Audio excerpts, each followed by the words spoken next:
Art demands he starts on a grueling physical training program months before shooting. You have to finally wake up one morning and say, all right, it has now begun. Everything is secondary. Your life is geared for Rocky III. There is nothing, and I mean nothing, that can stand in your way and alter that course. So you're preparing yourself mentally. Then your diet changes. Then exercising, starting at 5:30 or 6 every morning, every day, for 10 months. This is undoubtedly the most painful sport in the world. I've done quite a few sports. This is the one because it's you against yourself. It's really a constantly trying test of the nerves. There's a point where you actually enjoy the pain. The sense of feeling alive, that you haven't given in, you haven't become soft, you might say, that you still have a certain part of you that is willing to challenge. And I enjoy the challenge quite a bit.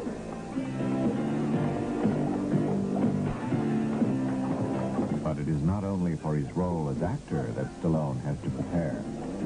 This comes as I'm writing the script. The script is always in a state of transition. It is never finished. It's always being rewritten.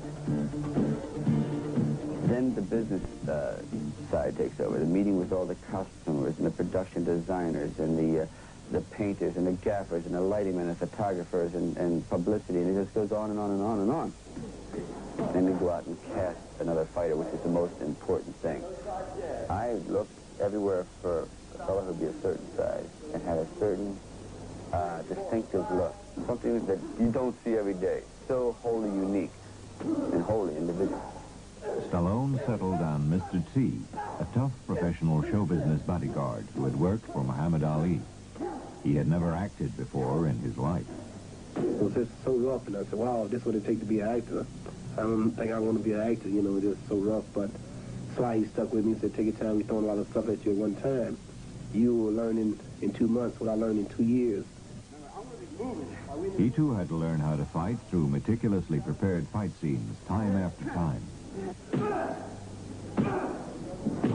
It's a dance routine, almost like sort of with like Fred Astaire and Ginger Rogers, you know. The only thing we throw in punches.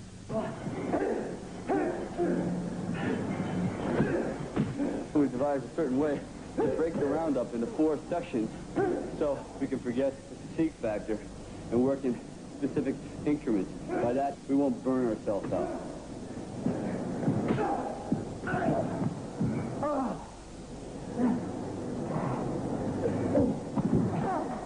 Say goodnight, Gracie. Good night. It took months of getting him into shape, getting his mind to where he totally believed in the character, and the boxing to where he could actually box several rounds. So when he walked in that ring, everybody in the audience would be afraid, because they believed he was invincible. And I think that he makes an incredibly auspicious debut. As director, Stallone not only had to teach Mr. T to act the fight scenes, but to create a believable character behind the fighters. Hey, Marcus! I told you I wasn't going away. You got your shot. Now give me mine. Why don't you get the hell out of there? Shut up, old man. I ain't going nowhere. And why don't you tell all these nice folks why you've been ducking me? Politics, man. This country wants to keep me down. Keep everybody weak. I don't want a man like me to have the title because I'm not a puppet like that fool up there. You know, you've got a big mouth, you know? I am ranked number 1. 1! That means I'm the best. But this bomb is taking the easy match. Fight another bomb. I'm telling you and everybody here, I'll fight him anywhere, anytime, for nothing. You want you get out!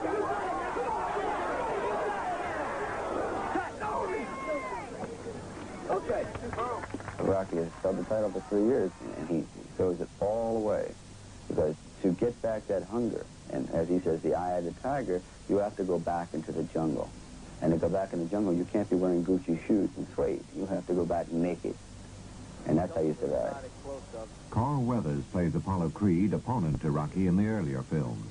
And now the mentor who teaches him to fight again. Apollo Creed received the champion's due. He went down like a champion in Rocky II.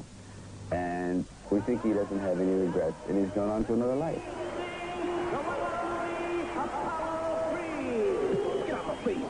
Don't need nothing you got no more. Don't need no hair spent nothing in my corner.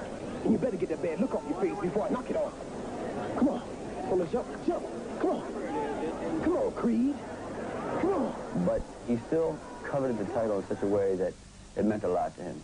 And when he re-enters the film, he served as the initiator for Rocky, you might say, comeback, his return to dignity, because he knew Rocky when Rocky was nothing. He's one of the few people that really knew the man. He fought the man. He understood the man, and most of all, he respected the man. You lost that fight, Rock, for all the wrong reasons. You lost your edge. Now, when we fought, you had that eye of the tiger, man, the edge. And now you got to get it back. And the way to get it back is to go back to the beginning. You know what I mean? Maybe we could win it back together. He's bringing Rocky closer to himself because he's been there. How often do you talk to someone who can give you advice who's actually been there, your exact footsteps? And that's the only reason turns Rocky in that direction. I mean, they fought, they bled together, and now they win together.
You on. Go for it. Well, here we go. The war is on. We're just waiting for the bell. And here we go.